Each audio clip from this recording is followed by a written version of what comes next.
Luxor, the famous city of Luxor, Egypt. On the outside, the city is admittedly not all that charming. So what is it that will make you visit the city, with its scorching hot weather and dust-choking streets? Dare to explore deeper into the sun and sand to find its hidden gems. Egyptian sites, monuments, tombs, and temples. Amid the ancient sites are modern attractions as well.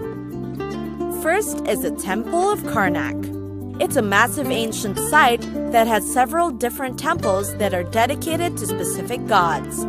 The hypostyle hall is a pinnacle part of this temple. The pillars, so grand, will make you feel like you're in the middle of a canyon with cliffs surrounding you. Visit this majestic place that will make you want to learn more about the ancient gods and their beliefs.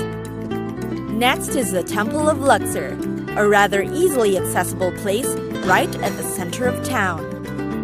It was founded by Amenophis III, but altered in later years by Tutankhamun, Horemheb, and Ramses II.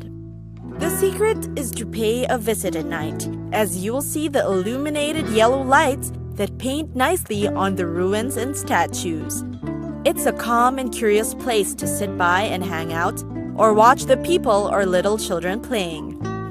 There's also the Luxor Museum, another breathtaking tourist spot. It houses some of the most important relics collected from temples and tombs around Luxor. The Valley of the Kings is also worth the trip.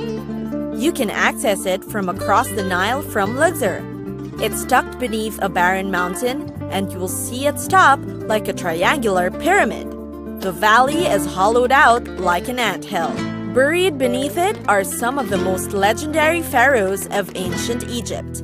It is considered a sacred place that secures and ensures eternal life. You will surely be amazed at the relics, reliefs, hieroglyphics, and spells plastered on the walls and carved into the stones. Nearby is the Valley of the Queens. The place has been hailed as the resting place of royal family members and relatives. It is where princes, royal children, and of course, queens are represented. And then there's Deir al-Bahri. It is the mortuary temple of Queen Hatshepsut, the only female pharaoh to rule Egypt. Its interiors are quite deteriorated, but the view of its facade, with its multiple terraces and colonnades, is impressive. Indeed, a visit to Luxor gives you a dose of heavy history and a culture you won't have in any other city.